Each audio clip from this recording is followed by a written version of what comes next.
do you do this? When in the moment, couldn't see your behavior was tight. Olá, sejam bem-vindos a mais um Pod Castelli. Meu nome é Luiz Filho, sou nutricionista e parceiro do Grupo Castelli e hoje a gente vai trazer um tema que eu tenho certeza que vai ser interessante para você aí, falar sobre educação financeira. Tenho certeza que tudo que a gente vai falar nesse podcast aqui hoje vai te ajudar e muito a cuidar melhor aí do dinheiro, né, que é um grande desafio para todos nós. E para falar sobre isso, eu trouxe aqui nosso amigo João Paulo Santana, mentor financeiro. Seja bem-vindo. Obrigado, cara. Falar sobre esse tema que é tão desafiador aqui para o nosso país, né? Bastante. Seja bem-vindo, João Paulo. Cara, para a gente iniciar, eu acho que vamos pensar assim, né? Por que trabalhar com educação financeira, no seu caso? Cara, no meu caso foi porque assim, é algo que já fazia sentido para mim alguns anos atrás, né? Eu comecei a falar sobre investimentos ou estudar sobre investimentos já há alguns anos. E com o passar do tempo, eu fui fazer uma transição de carreira, era algo que eu já tinha, né, intenção, e aí eu acabei migrando para essa área. E também porque eu acho que é uma área muito vasta aqui no Brasil, né, que tem muita deficiência, né, a gente vê que tem muita gente endividada hoje no país, a gente sabe que 82% da população está endividada, então é uma área que tem bastante... além de ter bastante mercado, é uma área bastante interessante porque gera resultado para a gente que ensina, entendeu? Você consegue, né, levar isso para uma família, é um negócio prazeroso para mim, além de ser um negócio, né? Então eu acho bastante interessante. Até para a gente iniciar nosso bate-papo aqui, você falou de uma palavra, né, endividada, dívidas, né? Uhum. Por que o brasileiro, na sua opinião, assim, tem tantas dívidas, se endivida tanto? Qual que... Tem um motivo, são vários. Na sua opinião, o que acontece? Na verdade, eu acho que o problema do brasileiro tem a ver muito com o comportamento. A gente é uma característica do brasileiro, né? E a gente é bombardeado hoje pelas mídias sociais, propaganda na televisão, né? Nas redes sociais. E isso faz com que as pessoas sejam consumistas, né? O consumo que acaba levando a pessoa para o endividamento.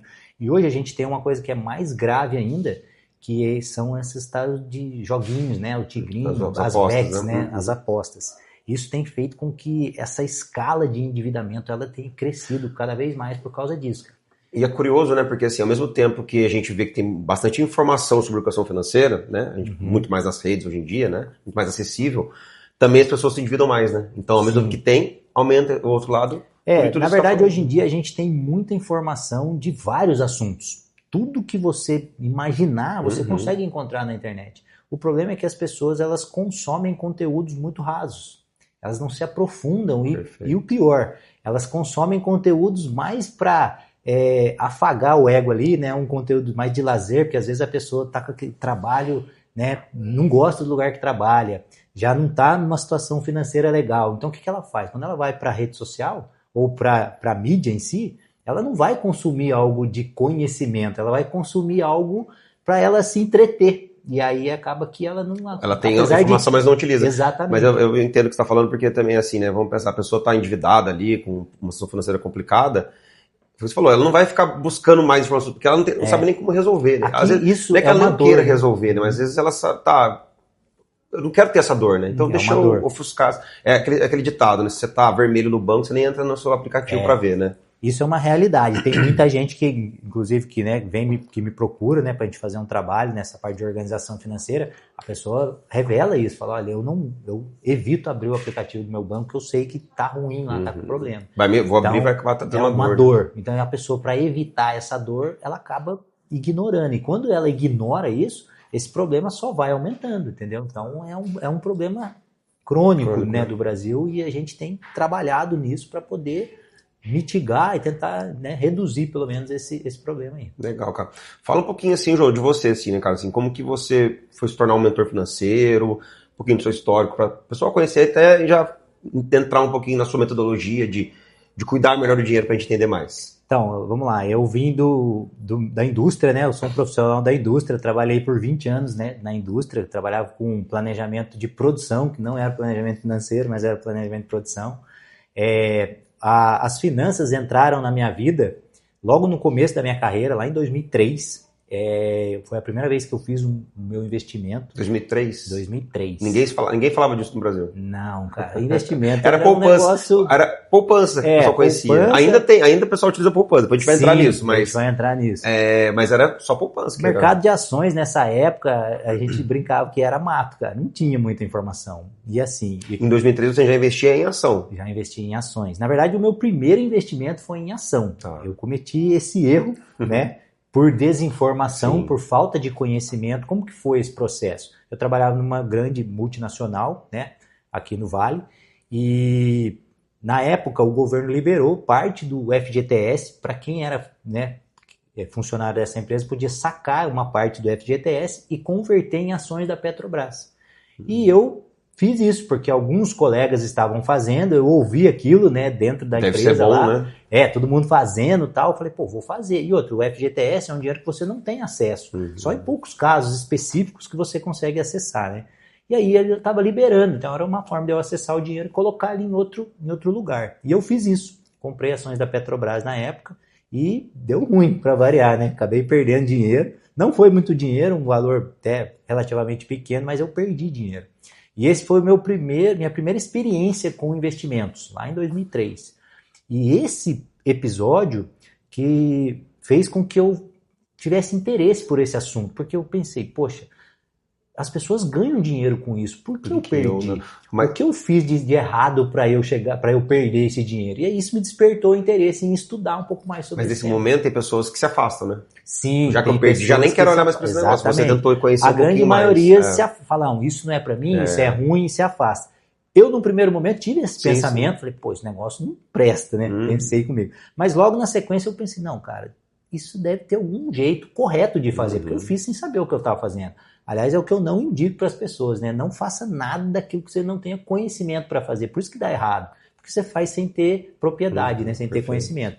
E desde então eu comecei a estudar sobre o mercado financeiro, fui me aprimorando e fui fazendo meus investimentos. Fiz um curso, né, especificamente sobre investimentos depois desse episódio, onde eu aprendi um pouco mais, aí comecei a investir de fato. Pouquinho aí do jeito certo, né? De uma maneira gradativa, apenas um percentual da minha renda. E aí isso foi avançando, foi evoluindo. E aí chegou na época da pandemia, já vou pular um pedaço aqui para não contar toda a história, mas aí na época da pandemia eu saí da empresa onde eu trabalhava, né? Eu já tinha construído carreira, mas aí por conta da pandemia eu fiquei desempregado e eu precisava fazer algo. E estava difícil voltar para o mercado de trabalho naquela época onde todas as empresas estavam demitindo. E aí eu decidi que eu precisava fazer alguma coisa, e como eu já tinha conhecimento nessa área, já, né, desde 2003, já investindo, já dando certo para mim, e eu já conseguia ensinar algumas pessoas vinham para mim tirar dúvida, amigos. Você gera uma referência, né, ali de pessoas próximas, pessoas próximas. Ele sabe cuidar do dinheiro. Exato, e aí tiravam dúvida, e eu falei, eu entendo desse negócio, é um negócio que eu gosto, e particularmente eu gosto, peguei gosto por isso que eu fui estudar mais, e aí eu fui fazer um curso mais especializado, no caso, em 2019 para 2020 ali naquela época, e me aprimorei mais para poder ensinar de fato, né? Porque até então eu sabia só para mim. E aí foi daí que surgiu o Finanças com Equilíbrio, que é o meu canal hoje. Eu tenho um Instagram e um canal no YouTube onde eu, né, compartilho informações sobre organização financeira e investimentos. E assim, o público desses canais seus ali, você acha que é um público mais ali saindo da dívida para começar a investir, já um público já investe, ou tem de tudo? O que você enxerga mais? Tem de tudo um pouco. A grande maioria das pessoas são aquelas que estão mais desorganizadas financeiramente e querem... Que são os 95% que não investem. Isso, exatamente. Porque 5% investem em 5% são investidores hoje em dia no nosso país. São investidores de fato. Tá. Mas a grande maioria são aquelas que estão buscando organização financeira e até sair das dívidas, né? Que é o grande problema do nosso país hoje, né? Pouquíssimas pessoas já têm um discernimento, um entendimento, né, das finanças e conseguem já investir, né? Tá. E assim, né, pra gente já iniciar nesse passo a passo, né? Vamos pensar assim, a pessoa chega lá com você e ela está endividada. Como que a pessoa pode sair dessas dívidas? Eu sei que depende de cada caso, eu imagino que são situações diferentes, né? Mas assim, tem alguma coisa padrão que a pessoa pode fazer de início, por exemplo, gastar menos, ganhar mais, aquela coisa que a gente ouve, e não tomar um cafezinho, não gastar com nada, ela tem que se restringir de tudo ou não. Ela tem uma outra mentora financeira que eu conversei, que ela falou para mim que mesmo você estando em dívida, você pode começar a investir. Eu não sei qual que é o seu pensamento, então como que a pessoa sai desse cenário? Então, eu vejo assim, o cenário do endividamento é um cenário muito ruim, porque quando a gente fala de dívida, a gente não está falando só do dinheiro em si. A dívida, ela traz muitos problemas, principalmente para famílias, né? Quando é um chefe de família, uma mãe de família, a dívida traz um problema para casa ali. Começa a haver mais problemas de intrigas, de brigas, porque você, pô, não posso gastar, não posso sair, não posso, né, fazer nada aqui, porque o dinheiro não permite, por causa da situação que tá. Então é um negócio muito complexo. Qual que é o meu entendimento com relação a isso? Como que a pessoa faz para sair da dívida? Quando a pessoa me procura e está numa situação muito crítica de dívida, eu, né, combino com ela, e às vezes quando é algo familiar, quando envolve uma família, eu peço para que traga a família para o processo, e a gente faz um processo que eu chamo de processo de guerra ali. 3 meses de guerra, gastando apenas o necessário para que a família possa sobreviver. Para com todo tipo de consumo externo por um período. Mas como a gente combina o jogo e é por um período, todo mundo Tem uma data entende, determinada para isso. combina, Né? exatamente. E aí, vamos fazer o processo por esse período aqui? Todo mundo está de acordo? Sim, as pessoas conversam, né? Combinam. E aí, quando a gente faz isso, naturalmente começa a sobrar um pouco da renda daquela família. Acho que criar uma consciência de onde estava gastando também. Exatamente. Né? Porque às vezes as pessoas não têm, O objetivo final é não esse. tem consciência do que gasta. Às vezes, Não né? tem, porque não tem um orçamento. Então ela não tem consciência porque ela simplesmente vai pagando conta. Então quando a gente faz esse processo, eu chamo de situação de guerra, né? Porque na guerra você faz o que dá para fazer, né? Você não tem muito recurso. Então a gente brinca que você não tem recurso. O que você precisa para sobreviver? É esse tanto aqui. A diferença, você vai começar a salvar essa diferença para começar a quitar as dívidas. Legal. E aí você começa da menor para maior, né? Porque daí você vai tendo aquela sensação de que as dívidas estão indo embora. Da menor paga dívida uma pra maior. menorzinha, porque daí você pega um montante, às vezes você paga 2, 3 pequenininhas. Aí você, eliminei Como se fosse um essas aqui. checklist, assim. Exatamente. E aí vai dando aquela sensação de, tô conseguindo pagar, e vai quitando, e aquilo ali vai ganhando energia, e todo mundo vai sentindo que, estamos saindo do atoleiro, do buraco. E aí esse processo ajuda bastante. Depois que a gente passa por esse processo, geralmente as pessoas começam... Aí eles têm um entendimento de muita coisa que gastavam, que de fato vem, não é necessário. A gente ficou um tempo sem isso e não fez falta. Então aí começa a reorganizar a estrutura financeira da família e isso ajuda bastante. Mas também eu vejo que a gente falou no início, né?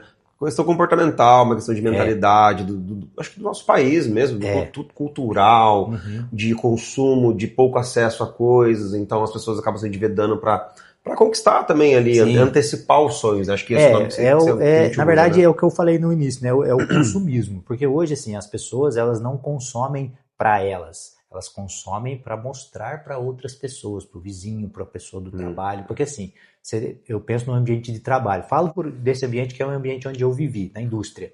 Se um cara compra um celular novo do seu setor ali, aí o outro vê e fala, também quero esse aí. Aí compra o segundo. Aí o terceiro, o quarto, todo mundo quer comprar. Isso é o consumismo carregando a pessoa para ter coisas. Manada, né? Exatamente. E aí, o que a pessoa faz? Ela nem precisa daquele aparelho, daquele celular, não precisa nem trocar o dela. O dela estava bom, mas por conta de que os outros trocaram, ela acaba trocando. E o que ela faz? Às vezes ela não tem dinheiro, ela vai lá e financia, ela vai lá e se endivida para poder parecer, entendeu? Dentro do ambiente que ela convive. Isso é muito comum. Isso acontece com o celular, acontece com o carro. A pessoa troca de carro. Moradia, casa, construção. Né? Acontece com um monte de coisa, cara. E aí as pessoas simplesmente vão consumindo e acabam entrando nesse processo de consumo aí. E aí quando elas vêm, elas já estão perdidas, emboladas aí no rolo. Essa coisa da comparação é um problema, acho que para todas as áreas. Né? Falar da minha área, que é emagrecimento, estilo de vida, vai muito nesse sentido também, né? A comparação com a outra pessoa que está conquistando um resultado que você não está. Né? Hoje a gente vive uma febre das canetas emagrecedoras, então o outro está usando, eu vou usar também. Isso. Então, acho que a questão da comparação é um problema. E na sua metodologia que você utiliza ali, de educação financeira, você trabalha também bastante essa questão comportamental da pessoa. Sim. Porque eu também acredito assim que ela não muda essa mentalidade rapidamente. Não. Né? É um processo. É um processo de meses, talvez anos, para ela conseguir entender como lidar com o dinheiro, né? Ó, é por isso que, né, é uma frase que vem junto com o nome da minha empresa, né? Finanças com equilíbrio é mais do que um treinamento, é uma filosofia de vida. Por quê? Porque não dá para você mudar o hábito financeiro por 3 meses, por 6 meses e achar que aquilo ali vai resolver a Já sua entendi vida. como que funciona já. Não adianta. Você tem que transformar isso numa filosofia de vida. Dali para frente, depois que você aprendeu, se organizou financeiramente, eliminou suas dívidas, você tem que fazer esse processo para sempre. É algo que você tem que incorporar no seu dia a dia. Falando da sua área, por exemplo, você faz um cardápio para uma pessoa que está querendo perder peso. Se ela consumir aquele cardápio por um período de 3 meses e depois parar, não fizer mais, ela vai voltar no peso que ela estava ou com um peso maior ainda. Né? Não Então, criou o hábito não de criou seguir o hábito. ter uma rotina alimentar. Exatamente. E a partir do momento que ela entendeu, vamos falar um pouquinho da nutrição, a parte nutricional, ela tem que levar aquilo pro resto da vida dela. Se ela quiser ter uma vida nutricionalmente saudável, na área financeira é a mesma coisa. Não adianta você, vou me controlar aqui 3 meses e depois eu não resolve. Mas acho que aí vai de encontro às nossas áreas, né? Eu falo para os pacientes assim, quanto mais informação eu te dar, você buscar a informação correta, né? Melhor você vai saber lidar nos momentos para a sua vida, né? Eu acredito que o financeiro é a mesma coisa. É a mesma coisa. É um processo educacional, né? É uma educação financeira, uma educação alimentar, uma educação financeira. Por isso que a gente falou no começo de comportamento. É uma mudança comportamental. As pessoas têm que, na minha área, falando de finanças, as pessoas têm que mudar o hábito de consumo, né? E mudar a forma como elas lidam com o dinheiro. Você tem que mudar isso na essência. Porque a gente não aprendeu a lidar com o dinheiro quando a gente era criança. E a grande maioria das pessoas não aprende, nem hoje não aprende na escola. Então a gente tem, eu pergunto para você, quando você recebeu o seu primeiro salário, alguém falou para você como você gastar esse dinheiro? Não, lembro exatamente pelo salário, fui numa loja de roupa e comprei tudo para ir pra praia. Tudo, não foi? Tinha 15 anos de idade. É natural isso. Por quê? Porque a gente não recebe educação financeira antes do período de trabalho laboral, vamos dizer assim, né? Então quando uma pessoa, esses jovens aí de 18, 19, 20 anos entram no mercado de trabalho, o cara começa a trabalhar, aí ganha um salário, é um dinheiro que ele não tinha acesso. Primeiro salário, cara, o que ele faz? Ele se sente eufórico, aí ele vai lá e gasta, cara, e gasta sem pensar, e aí quando ele começa nesse processo, dificilmente ele consegue inverter isso se não tiver alguém para orientá-lo, para ensiná-lo, entendeu? E aí ele passa anos da vida dele repetindo esse processo, recebe o salário, vai lá, gasta tudo, e aí é onde a gente entra na corrida dos ratos que a gente fala, ganha dinheiro, paga a conta, fica sem dinheiro, aí trabalha mais para ganhar mais dinheiro, e aí você não sai desse processo. Por quê? Porque a pessoa entrou lá no comecinho, nesse processo, ela só continua andando na rodinha, ela não sai. E vive a vida inteira assim. E passa 20, 30, 40 anos fazendo isso. Eu tenho 42 anos, né? Você tem quantos anos? 45. Então a gente mesma faixa etária, vamos dizer assim, né? E não sei, na sua casa você teve educação financeira, mas a minha não teve, mas eu nem culpo meus pais, porque também eles não tiveram, não se falava disso, era outra geração, né? Mas falando de geração, né? Eu tenho um sobrinho que tem 23 anos e eu vejo assim que ele é até meio pão duro que a gente chama, né? Mas acho que não, acho que é cuidar do dinheiro mesmo, né? Você acredita que nessas gerações que estão vindo, já terá uma educação financeira melhor do que da nossa geração, tende a melhorar, vamos dizer assim, tem o consumismo, ok, mas ao mesmo tempo eles vão ter uma educação financeira que nós não tivemos? Eu acredito que sim. Os jovens hoje, eles estão mais antenados, como a gente falou, né? Tem muito mais informação hoje na mão deles, né? Eles têm muito acesso a coisas que a gente, por exemplo, quando a gente tinha a idade deles, a gente não tinha acesso a isso. Hoje eles têm mais acesso e alguns já estão olhando para isso. São poucos ainda, se a gente falar aí numa proporção de 10 a 15%. É uma bolha, é um percentual muito pequeno, né? Mas são poucos. A maioria está no processo de consumismo que eu te falei, mas já vejo adolescentes. É uma pequena mudança, né? Uma pequena mudança. Você falou sobrinho? Meu sobrinho. Seu sobrinho. Eu tenho um filho, é óbvio que meu filho está dentro de casa, né? Então eu faço mais próximo de você casa. Ali. Mas ele tem esse comportamento também. Ele é controlado com o dinheiro dele, já compra as coisinhas dele, entendeu? Então já sabe lidar com o dinheiro, já tem pequenos investimentos que ele está fazendo. Está começando cedo. Então, assim, tem alguns jovens que já têm um pouco acesso à informação, que já estão fazendo coisas diferentes. Eu vejo que assim como minha área, né, a gente lida com o consumidor final, igual você, uma das obrigações que a gente tem é passar a informação, né? Isso que a gente está fazendo aqui hoje, podcast, gravando, falando sobre esse tema, para que a gente possa trazer uma consciência. Acho que tudo começa na conscientização, né? Assim, como que está a vida financeira? Acho que é o primeiro passo, né? Porque às vezes a gente acredita que está tudo bem, né? Falo de experiência própria, tinha fases que eu achava que estava tudo bem, e depois de anos eu vi que aquela fase estava tudo errado e refletiu depois de 4, 5 anos o erro que estava cometendo, mas são aprendizados que, mais uma vez, né, eu não tive educação financeira, não culpo, mas a gente passa a estudar, passa a entender um pouco melhor, né, eu estou com 42 anos, mas eu fui começar a estudar sobre parte financeira com 36 anos. Então, é muito recente para mim ainda, né? Então eu vejo que ainda eu tenho muitos hábitos que me desafiam na questão do cuidar do dinheiro, né? Você trabalhou bastante tempo em empresas, né, João? Assim, então, como que você vê dentro de empresas essa questão da educação financeira? É óbvio que você saiu há muito tempo de lá também, mas vamos pegar, até 2019 você ficou em empresa. Sim. Você tinha isso, você percebia isso da empresa para os funcionários, Não. primeiro ponto, e hoje você acredita que tenha um pouco mais disso dentro de empresas, para que o funcionário possa ter uma performance melhor, né? Porque a pessoa com problema financeiro, ela perde rendimento em tudo na vida, né? Inclusive no trabalho. Como que você vê essa parte dentro de empresa? Então, eu acho que antigamente, né, vamos falar aí pré-2019, que era a época que eu estava na indústria, não tinha essa preocupação. Pelo menos eu não via das empresas, por onde eu passei, eu não via essa preocupação. As empresas não tinha uma palestra, não tinha um momento para falar sobre isso. Não tinha nada. Hoje, eu vejo que é diferente. Tem muitas empresas que já se preocupam com isso, tem muitas empresas que já trazem esse conhecimento, inclusive eu mesmo palestro em algumas empresas, porque as empresas levam essa palestra para dentro da empresa justamente para fazer isso aí, porque as empresas mais modernas de agora, elas já entenderam isso que você falou. Se o funcionário tiver bem fisicamente, mentalmente, psicologicamente e financeiramente, ele vai desempenhar melhor. A empresa já entendeu. Algumas, né? Obviamente, tem algumas empresas que estão despontando nesse sentido. As que entenderam estão despontando. As que entenderam.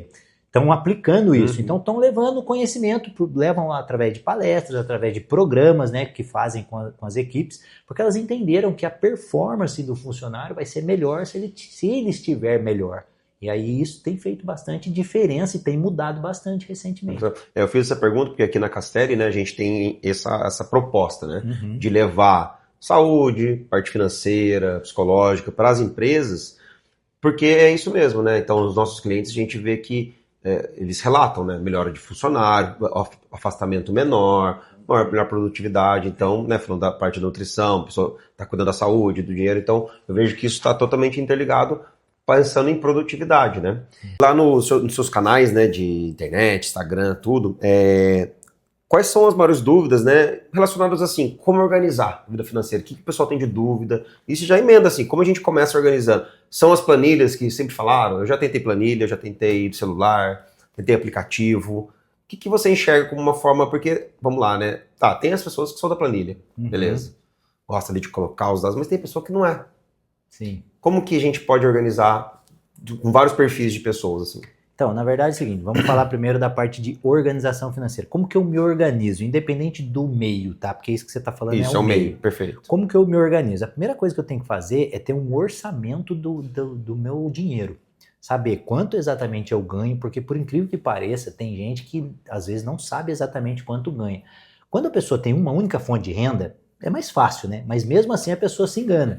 Por exemplo, tem gente que quando começa um emprego, ele é contratado, ele recebe assim, você vai ganhar um salário de 3 mil reais, ok. Só que não cai na conta dele 3 mil reais. Ele acha que é 3. E às vezes o cara já gasta como se fosse 3. Tá. Só que aí tem os descontos lá e tal, e aí é 2 e pouco. E aí já começa errado por aí.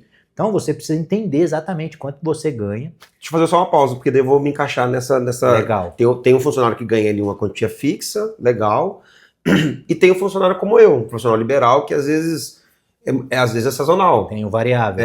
Dá esses dois exemplos pra gente, até pra esse público, eu sou essa pessoa aí. Tudo isso entra em saber quanto você ganha de fato. Tá. E quem tem renda variável, como é o seu caso, profissional liberal acontece muito isso, a gente tem que traçar pelo menos ali uma média mínima. Perfeito. Você pega ali os últimos 3 meses, né, de ganhos e você fala, bom, esse aqui no mínimo isso aqui eu ganho. Então você faz um orçamento do seu consumo em cima do mínimo. Perfeito. Se vier mais, ok, legal. Você vai ficar tranquilo. Nunca faça em cima do... Tem gente que, principalmente na área de vendas, o cara conta com fez a cota mês ali com lá. 30 mil, eu ganho 30 mil. Exatamente. Só que o outro foi 5. Exato. Aí o cara faz cria um orçamento baseado no rendimento maior que ele teve nos últimos 3, 4 meses. Ele sabe que não vai bater todo mês aquele. E aí já é um problema. Então, ter consciência de quanto você ganha é importante, é o principal. Aí depois você vai construir um orçamento. Dentro desse orçamento, você precisa dividir ele em 3 partes, que é o que eu ensino na minha metodologia lá, que facilita o trabalho das pessoas. É a metodologia 70-20-10.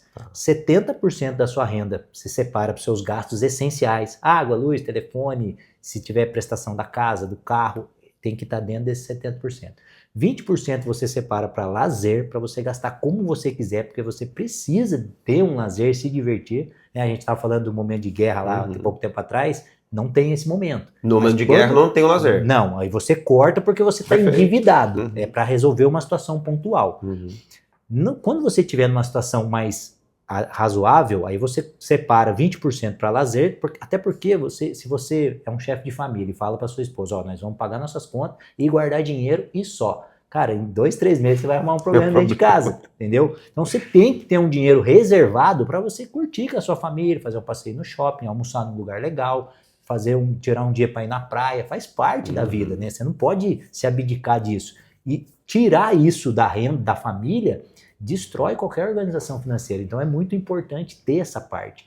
70, 20 e o 10% que sobrou você vai guardar, investir. Então você dividindo o seu orçamento em 3 partes já é o primeiro passo para que você consiga minimamente atender todas as áreas da sua vida. Só uma pergunta aqui. Tá, legal. A gente tem um momento de guerra da pessoa que está endividada, Exato. Mas se a pessoa tiver poucas dívidas, também ela vai investir nesse início? Porque o que eu tô entendendo, a pessoa que está muito endividada, ela não vai investir de início. Sim. Os 3 meses ela vai fazer essa guerra, tudo, tá? Depois ela vai pensar nisso aqui. Mas se ela tiver com uma dívida mais controlada, uma dívida menor, dá para também já começar a investir nesse início? Ou não é indicado? Dá, mas aí a gente tem que fazer uma avaliação. Tá. Por quê? O que é mais interessante? Vai depender do tipo da dívida que a pessoa tem. Então, por exemplo, se eu tenho uma dívida onde eu antecipar essa dívida vai me trazer um desconto de juros, por exemplo, vale a pena, ao invés de você investir, você pagar essa parte, porque você antecipa a quitação e gasta menos dinheiro para concluir aquele pagamento. Se você tem uma dívida que antecipando não vai mudar nada, se você parcelou em 10 vezes sem juros, se eu pagar a parcela não vai mudar nada. Então continua com aquela dívida ali, vai cuidando dela, e aí sim você pode começar, mesmo com esse tipo de dívida, você pode começar a investir. Aí faz sentido. Até porque, assim, só pra gente, a nomenclatura, né? A dívida, ela tem, pode me corrigir se estiver errado, tá? Mas tem a dívida que você, não sei se é esse nome que vai utilizar, mas prevista, talvez. Por exemplo, eu tenho uma prestação da minha casa, uma dívida controlada, eu pago todos os meses, e tem a dívida que você não controla. Talvez uma dívida, é que eu estou misturando um pouco de crescimento de empresa, mas crescimento familiar. Você ter uma casa é um crescimento patrimonial familiar, vamos pensar assim. Sim. Essa dívida é uma dívida boa de fazer. Sim. Geralmente é uma dívida boa. Por quê? Vamos falar hoje do que a gente tem no Não é uma mercado. dívida de consumo, eu achei a palavra. Exato. Mas aí a gente trata percentual da dívida, né? Qual que é a taxa que você contratou essa dívida? Hoje a gente falando do Minha Casa Minha Vida, por exemplo, que é onde a maioria das pessoas se encaixa, que a gente tem um valor aí, acho que até de 600 mil, então não é só renda. Já foi mais baixo, né? Já foi mais baixo, mas hoje está maior. O empréstimo Minha Casa Minha Vida, hoje, você consegue uma taxa em média de 8 a 8,5% ao ano de taxa que você vai pagar de juros em cima do capital que você pegou. Se você fizer um investimento muito simples hoje, um CDB básico aí, com a taxa Selic na altura que está, você consegue ganhar 14%. Então vale a pena, sem muito conhecimento, sem risco zero, sem conhecimento nenhum. Então vale a pena você pegar a parte do seu dinheiro, investir a 14% e continuar pagando uma dívida a 8%. Perfeito. Você entendeu a diferença? Tem então 6% ali, bruto, falando. Bruto, a grosso modo, é isso. 6% você tem que entender que investir essa pequena parte numa rentabilidade maior do que a taxa que você está pagando no seu investimento faz sentido. Perfeito. Quando o movimento é o contrário, por exemplo, tem gente que compra carro e paga 2% ao mês. Isso dá 24% ao ano. Aí você tem um investimento de 14%, não faz sentido. Entendi. Faz sentido você pegar esse dinheiro que você iria investir e antecipar essa dívida para eliminá-la depois que ela estiver eliminada. Então eu não invisto, eu elimino a de 24%. Exato. Agora vamos voltando para o que você perguntou. O cara da planilha, do papel, do aplicativo. Isso depende muito do indivíduo, foi como você falou. Tem gente que tem mais afinidade com a planilha. Então, como que eu trabalho com as pessoas? Eu entendo, eu pergunto, de fato, qual que é a melhor forma de você controlar? Porque não adianta eu querer enfiar em você uma planilha para você controlar se você não tem afinidade com aquilo. Em 2, 3 meses você vai pegar raiva daquilo, não vai querer fazer. Então eu pergunto para você, qual que é a melhor forma para você? Tem gente, tem mentorado meu, que o cara colou um papel atrás da porta do quarto dele, onde ninguém vê, cara, ele chega lá, ele anota. Risca. Ele anota lá, faz as coisas, as anotações dele, gastou, ele vai lá, anota, e funciona para ele. Perfeito. Nada contra, Uhum. tá tudo bem, tá funcionando para ele. Cara, você consegue gerir as suas finanças? Consigo. Beleza. Tem gente que é da planilha e tem gente que é do aplicativo, na palma da mão. O cara vai no supermercado, pô, gastei R$ 150, já lança ali, já vê quanto que tem, quanto que sobrou, quanto que ele pode gastar. E tá O cara tudo mais bem. tecnológico. O cara ali. mais tecnológico. Então, assim, Tem que ter um depende do controle, perfil. tem que ter uma forma de controlar, Exatamente. que seja papel, mas precisa existir isso. O controle tem que existir. O meio que você vai usar para fazer esse controle é o que mais faz Perfeito. sentido para você. Então, assim, eu trabalho com qualquer um, desde que a pessoa faça um controle mínimo, Uhum. entendeu? Então, não importa esse meio. Aí vai da afinidade da pessoa. Tá, legal. Então, vamos lá. Então, lá, pegou, vou dizer que é para mim o negócio. Fiz ali a planilha, comecei a organizar. Que eu anoto tudo realmente que eu gasto? Então, Assim, tomei um café, eu coloco lá, 3,5 no café. É assim mesmo? Ou não, Luiz, não precisa ser como tão que assim. funciona, tá? Isso. Basicamente, funciona da seguinte forma. Eu gosto de trabalhar com orçamento e não correndo atrás do que eu já gastei. O que é um orçamento? Um orçamento é um controle prévio daquilo que você vai gastar. Tá. Então, o que você faz? A gente escalona lá um monte de itens, os principais, água, luz, telefone, tal, né, prestação, combustível. Então, a gente elenca e a gente faz um mapeamento. Cara, quanto que você gasta em média em cada um desses aqui? E a pessoa vai marcando lá. E aí, o que a gente faz? A gente faz um previsto e um realizado, na mesma linha. Então, a gente vai marcando, ó, combustível, eu marquei que eu gasto R$300, mas, pô, gastei 400, no outro mês 400, pô, não era 300. E aí que a pessoa começa a identificar aonde ela está falhando. Então, anotar tudo não é, assim, uma obrigatoriedade, mas você tem que entender os seus gastos. E se para entender os seus gastos você precisar anotar, faz sentido você fazer isso pelo menos por um mês. Porque depois que você mapeia isso, você não precisa ficar anotando todos os meses, você vai entender. E aí esse cafezinho que você falou, pô, eu sei que eu gasto aí 100, R$150 com café, com lanche aqui, porque eu já mapeei. Então você já coloca ali essa previsão pro orçamento pro mês que vem e já entra dentro dos seus 70%, por exemplo, que é um gasto ali que tá dentro. É o meu lanche do meu almoço ali, entendeu? Então você consegue mapear. Correr atrás do que já foi não é muito... Mas vale a pena você fazer um controle talvez semanal ou quinzenal dessa mesma planilha para ver se está passando ali? Sim, o ideal é fazer pelo menos uma vez na semana. Semanal. Semanal. E daí você senta ali meia horinha na semana. Para ver se está seguindo ali ou passou um pouquinho. Se você não estourou, Legal. não aconteceu nada. Tal. E aí, por exemplo, vamos falar de um item que é crucial, que é lazer. Uhum. Vamos dizer que tem uma família que tem, sei lá, R$2.000 para gastar com lazer, um orçamento. Então, ela divide esses R$2.000 em quatro semanas, que é o dia que a gente geralmente, 4 finais de semana que a gente tem no mês, né? E aí ela vai computando ali, pô, gastei um X, tá dentro do meu orçamento? Tá. Pô, extrapolei aqui nesse final de semana porque a gente fez um passeio maior. Então, a pessoa, se ela fizer esse controle, ela já sabe que no próximo final de semana ela tem que tirar o pé. Pô, vou fazer um cineminha aqui em casa, reunir a criançada, fazer uma pipoca, ficar por aqui, porque senão eu estou... Então, o orçamento, ele vai te ajudando a prever o que você tem e o que você não tem para fazer, entendeu? Ajuda muito nesse controle. Tá, legal. Então tá bom, então vamos lá, fiz o orçamento do meu mês ali tudo, legal, entendi, fiz um quadro para o próximo mês para poder gastar. Saí das dívidas, vamos falar um pouquinho de investimento, tentar entrar um pouco no investimento, renda fixa, renda variável... para a pessoa que não entende muito mesmo, assim, como que é a questão do investimento, qual que ela tem que iniciar, como você vê essa parte? Bom, o legal é que a pessoa entenda um pouco sobre cada tipo de investimento. Como que eu trabalho isso na minha mentoria, por exemplo? A pessoa eu peço para que ela trace objetivos de curto, médio e longo prazo. Então, 3 objetivos, curto prazo de 1 ano, médio prazo de 2 a 3 anos e longo prazo acima de 5 anos. Então, quais são os seus objetivos para esse período, né?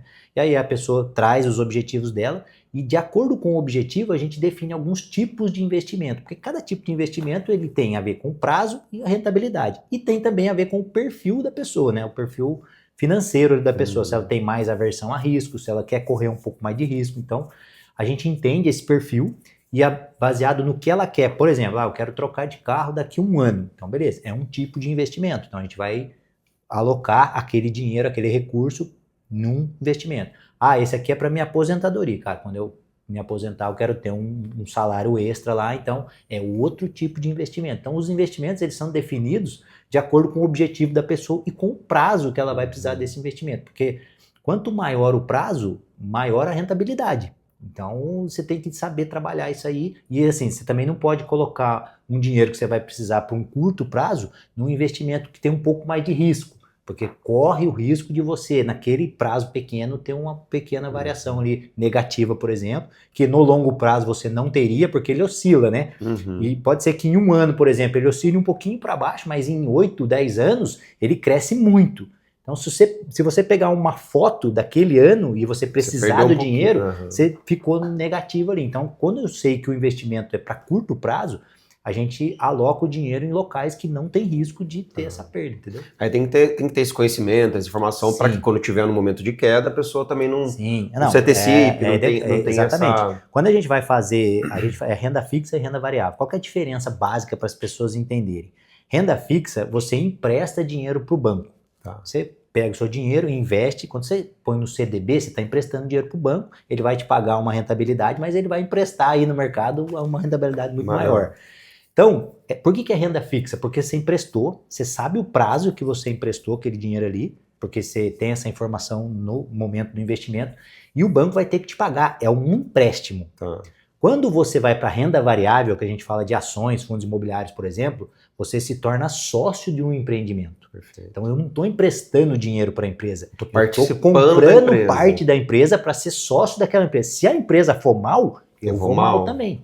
Então essa é a grande separação. Renda fixa é um empréstimo, não tem risco porque ele vai te pagar, a menos que o banco quebre, mas é um risco muito pequeno.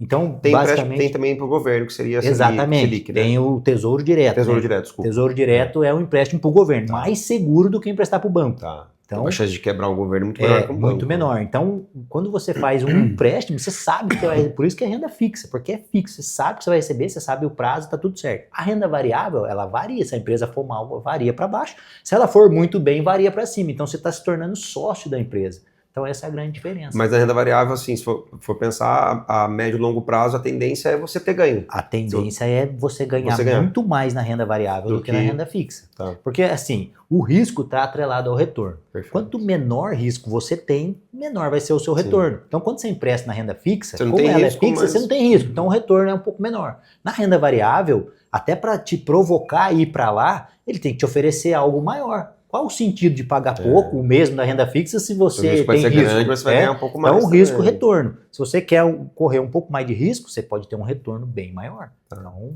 E assim, como que você vê também esse cenário? Teve um caso agora, esse último ano, né? Esses últimos meses, de um banco que acabou tendo um problema aí e tal, entra o FGC, que acaba cobrindo ali os investimentos, né? Mas por esse tanto de banco digital, você vê isso um risco, um problema? Não? Como que você enxerga um pouco essa parte? Assim? Olha, na verdade a gente tem que avaliar a instituição. Tá. E sim, existem bancos que têm problemas, como o Banco Master que a gente teve recentemente, né?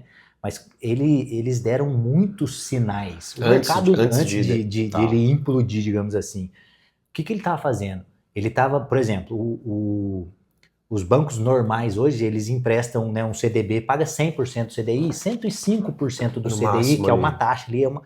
O Banco Master estava pagando 140%, 150%. O que isso mostra? Muito fora do normal, né? Quando tá muito atrativo o negócio, algo não tá muito certo, entendeu? Isso pra tudo na vida, né? Pra tudo na vida. E esse banco, ele foi fazendo isso meses antes de quebrar. Por quê? Porque ele estava tentando captar muito dinheiro no mercado, e aí o que ele oferecia? Ele oferecia um retorno muito maior para conseguir captar mais dinheiro.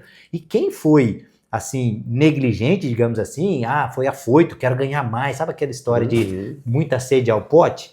A pessoa que quis ganhar muito acabou tendo problema. Como você falou, né? Até R$250 mil por CPF tem o FGC, o Fundo Garantidor de Crédito. Então, quem tinha até 250 mil foi ressarcido mesmo o banco tendo quebrado. Quem tinha mais que isso, perdeu dinheiro. Ele ressarcido até esse valor, o restante... Até 250 mil. O restante ele perde. Ele perdeu porque ele investiu numa instituição que não era segura. Então, você tem que fazer uma avaliação dos bancos. Mas esse ponto que você falou, João, é muito legal de... pô, se tá muito atrativo, se tá muito fora do padrão, porque existe um padrão. Existe um padrão. Existe um padrão de mercado. É igual emagrecimento. É o mercado. Igual emagrecimento. Existe um padrão de emagrecimento. Tá muito fora. É. Alguma coisa. Cara, isso funciona para qualquer coisa. Imagine uma loja de carro. Cara, se ela tá vendendo um carro muito barato, diferente das outras lojas do mercado, é a mesma coisa. Alguma coisa de errado tem. Não é possível. Perder dinheiro, ninguém quer perder. Exato. Então, eu também. Então, é legal. Essa dica fica válida para todo mundo que quer pensar em investir.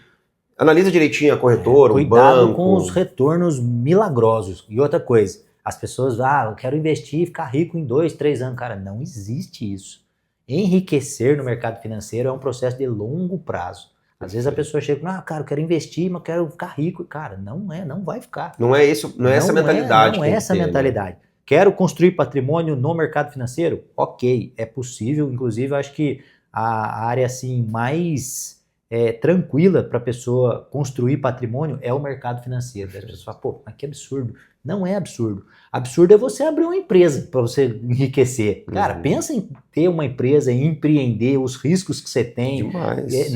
É muito menos. No mercado financeiro é muito mais controlado. Você pode até ter um ganho maior. Lembra do risco? Quanto maior o risco, maior o ganho. Então, no empreender, você pode ter. Mas, cara, por exemplo, você pega um patrimônio e vai abrir uma empresa. Exatamente. Você tem o risco de em 2 anos aquela empresa não dar certo e tudo que você colocou ali virar zero. Vamos falar de valores. Você tem 1 milhão, você vai investir num negócio novo. Exato. O risco de você pode ganhar muitos milhões, mas você pode perder tudo. Agora, se você põe no investimento a 14% ao ano... Aí esse dinheiro só vai crescendo. E o risco é bem controlado. Até no mercado financeiro, mercado de ações, a renda variável também é controlado. As pessoas, às vezes, perdem dinheiro, como eu perdi lá atrás, por falta de conhecimento. Às vezes o cara escuta, fulano comprou ação da, sei lá, vamos falar aqui, da Vale. Um exemplo, tá? Aí o cara, comprou a ação da Vale, vou comprar. Mas ele nem entende qual que é o prazo que o cara comprou, por que o cara comprou, quanto tempo ele vai segurar aquele investimento. E o cara simplesmente vai lá e compra também. Daí você pergunta, mas por que você comprou? Não, porque eu escutei que o fulano comprou. Eu falei, tá, mas qual que é o seu alvo aqui? Qual que é o seu objetivo nesse investimento? Por quanto tempo você vai... O cara não sabe. E aí, às vezes, acontece. E aí, o que acontece? Às vezes, esse cara que comprou, que ele ouviu falar, o cara comprou por um objetivo de 3 a 5 anos. O cara tá tranquilo, vai ter uma oscilação, o cara já sabe. Porque ele é profissional, entende. Esse cara que ouviu falar... Tem o histórico da curva também, né? É uma senoide, mas ela é sempre ascendente. Sim. Mas esse cara que ouviu falar, ele pega essa curva negativa, ele fala, meu Deus, aí ele entra em desespero, vai lá e vende, o que aconteceu? Perdeu dinheiro. Sobe de novo. Enquanto que o outro cara tá lá de boa. O cara que tem dinheiro compra nessa fase. O cara compra nessa fase. Eu tenho 2 pessoas próximas de mim, da minha família, que, falando de informação, de conhecimento, eles ficam lá no celular, com fone de ouvido, sempre escutando questões que eles investem em ação, tudo assim, né? Então eu vejo que eles sempre estão ouvindo, escutando notícia. Por quê? Porque é isso que a gente está falando. Se você quer um risco maior, precisa se informar melhor. Se você quer empreender, assim como nós empreendemos também, cada um na sua área, você precisa estudar o empreendedorismo, porque não é uma aventura, não é se aventurar em ação. Então o podcast de hoje não é para você sair daqui e sair se aventurando, não. É verdade, pelo amor de Deus, não façam isso, não saiam de um podcast ou de qualquer vídeo nesse sentido, falando sobre investimento, ou alguém falando, comprei a ação XYZ, vai e compre essa ação, você não sabe por que a pessoa comprou, entenda, tudo que você for colocar dinheiro, entenda primeiro sobre aquele mercado, sobre aonde você está colocando seu dinheiro para que você não tenha problema. Porque é o que a gente fala, né? O financeiro mexe com a vida da pessoa, não é só um ponto ali, mexe com tudo, com a família, com tudo. Então, eu acho que tem que tomar cuidado e informação, né? Como a gente falou, estudar. Entrar lá no seu Instagram, que você vai deixar pra gente saber qual que é também, no seu canal do YouTube, pra gente poder cada vez ter mais informação e tomar as decisões corretas nesse sentido, né? Com certeza. Muito bom, João. O bate-papo de hoje, incrível. Pra mim tá sendo um ensinamento aqui. Legal. A Luana também eu sei que tá sendo. Bom. João, pra gente ir indo pro final do nosso podcast aqui hoje, não sei se você deixar uma dica, uma mensagem, mas o que você poderia falar para os nossos telespectadores em relação a isso, para começar a cuidar mais disso, olhar por isso, porque, vamos lá, né? São só 5% de pessoas que olham por esse lado. Sim. O que falar para as 95%? Olha, eu acho que 2 coisas são bem importantes. A primeira é estude, vá aprender sobre finanças, sobre organização financeira, sobre investimentos. Quem é CLT principalmente, né? Hoje a gente tem uma informação muito grave, né? Vamos dizer assim, que não é muito difundida. A gente está falando do fundo de garantia, por exemplo. A gente sabe que o FGTS não vai conseguir pagar todo mundo. Perfeito. Então, todo mundo que está aqui nessa sala, ou a grande maioria das pessoas que estão assistindo, 90% provavelmente, talvez não consigam se aposentar pelo FGTS. Por quê? Isso é informação do IBGE, tá? Você pode pesquisar em qualquer lugar que você quiser que você vai encontrar. A partir de 2040, daqui 16 anos, não falta muito tempo, tá? Apesar de parecer, mas não é muito tempo. A idade mínima de aposentadoria vai para 72 anos. Então, assim, você que está assistindo, de verdade, você não vai Quase conseguir... bate com a idade expectativa de vida. A expectativa de vida é 75, eu acho. Então, assim, você vai praticamente ter que trabalhar até morrer. Agora, para pensar no que você faz hoje. Você vai conseguir fazer isso que você está fazendo até os 75 anos? Eu acredito que não. Eu acredito que muitas pessoas não vão conseguir fazer isso. Então, vai haver um colapso no fundo de garantia. Isso não é uma projeção, uma previsão. É um fato, porque os números estão aí. A pirâmide etária do Brasil, ela está mudando. Está envelhecendo e está nascendo menos. Exatamente. Está nascendo menos gente e tem mais... A expectativa o público que está envelhecendo, exato. ele está... E as pessoas estão vivendo mais. A aposentadoria das pessoas que estão, elas vão vivendo até... E como o sistema nosso é um sistema bem arcaico, que o fundo que é descontado de você hoje é para pagar a pessoa que já está aposentada. Não é para você, não é para o seu futuro. Não é para o seu. Quando chegar a sua vez, terá que ter alguém trabalhando para pagar a sua aposentadoria. Como haverão menos pessoas trabalhando do que gente aposentada, isso não vai... E um quadro muito fechar. real, né? Essa conta não vai nós fechar. que empreendemos, né? Isso... O empreendedorismo vai aumentando muito no país, então vai ter menos CLTs também futuramente. Então, exatamente, essa conta é muito, muito simples de fazer. E até para o empreendedor, né? A gente fala do empreendedor também. O empreendedor, eu brinco que ele é o motor da empresa dele. Exato. Né? E ele depende 100% da renda ativa dele. Então eu falo, todo mundo que empreende, principalmente profissionais liberais também, você tem que criar um patrimônio para que gere uma renda passiva para você. Porque para pensar, hoje você depende 100% da sua renda ativa, porque você trabalha e gera essa renda. Perfeito. Você é o motor da sua empresa. Se você diminuir o ritmo, o seu faturamento diminui. Quando você constrói um patrimônio, começa a construir esse patrimônio começa a te gerar uma renda passiva. Então pensa como uma gangorra, 100% da renda ativa e 0 renda passiva. Quando isso aqui vai crescendo, o seu patrimônio, essa gangorra vai se invertendo. E você vai tendo a liberdade de viver mais da sua renda passiva do que da sua renda ativa. Então, busque fazer essa inversão, para que você chegue num determinado momento da vida, você possa trabalhar por opção e não mais por obrigação. Porque as pessoas vão trabalhando aí até 60, 70 anos, às vezes, por obrigação, parar, porque não construiu um patrimônio, não tem uma renda passiva, e aí a pessoa se vê na necessidade de continuar trabalhando cada vez mais. Muito bom. E eu pergunto para finalizar. Todas as pessoas que estão endividadas, estou muito endividado, é possível sair das dívidas? Todas as pessoas são É possível. A menos que seja uma situação assim né, atípica. Isso, mas, por exemplo, se a existe pessoa, uma forma da se a pessoa trabalha, se ela tem uma renda constante, ela consegue sair da dívida. É possível sair da dívida, desde que ela faça pequenos ajustes, e a gente consegue fazer esses ajustes. Mas assim, é uma decisão, a pessoa tem que tomar essa decisão de, nossa, estou numa situação ruim, quero sair daqui. E aí a gente, baseado nessa decisão, a gente consegue construir alguns caminhos para que ela saia desse processo aí. Perfeito, muito bom. Chegando ao final do nosso podcast, a gente não pode esquecer do nosso quadro final, né, que é a leitura 10, onde aqui na Castelli os funcionários, os colaboradores têm todos os dias 10 minutos para dedicar à leitura de um livro, João. Então aqui é bem legal que todo dia o pessoal dedica um tempo, e a leitura, na minha visão, é uma coisa que... fundamental. Poucas páginas que trazem um conhecimento enorme para a nossa vida, né? A minha indicação de hoje é do Paulo Vieira, Criação de Riqueza, tá? Eu já fiz uns cursos do Paulo Vieira, então um deles eu trouxe esse livro embora. E eu gosto muito, não pelo nome de Criação de Riqueza, mas pelo fato de que eu acredito muito na mudança de mentalidade e comportamento, independente da área que você precisa mudar na sua vida. Seja na saúde, seja no financeiro, seja como pai, família, marido, seja o que for, precisa dessa mudança de comportamento. E esse livro ele traz ações práticas para você poder executar, porque eu também acredito muito na execução, né? A gente está falando de metodologia, de nada adianta você mentorear uma pessoa, falar, faça isso, essa pessoa não fazer. Então o livro é muito prático, traz tarefas para você ir fazendo e trabalhando essa questão de mudança mesmo mental aí para você poder olhar de uma forma diferente pela questão financeira. Beleza? Ó, Criação de Riqueza, Paulo Vieira. E você, João, quais são os... Eu vi que você trouxe dois aí pra gente. Eu trouxe duas opções aqui. A primeira é esse aqui, ó, O Homem Mais Rico da Babilônia. Esse livro aqui é um clássico, tá? Para quem quer aprender, para quem quer entrar na área de organização financeira, investimentos. Ele traz conceitos milenares aqui, tá? Porque esse livro aqui tem mais de 2.000 anos, né? Então você fala assim, nessa época eu consigo fazer? Consegue. Usando os conceitos desse livro. Vou falar de 3 conceitos principais desse livro aqui, tá? Que ele traz aqui, que eram feitos há mais de 2.000 anos atrás. O primeiro, torne-se seu primeiro credor. O que é isso? Sempre que você recebeu o seu pagamento, seu salário, sua renda, o que quer que seja, tire a sua parte, pague o seu eu do futuro. Crie um boleto para o seu eu do futuro e pague esse boleto, porque você vai garantir a sua parte.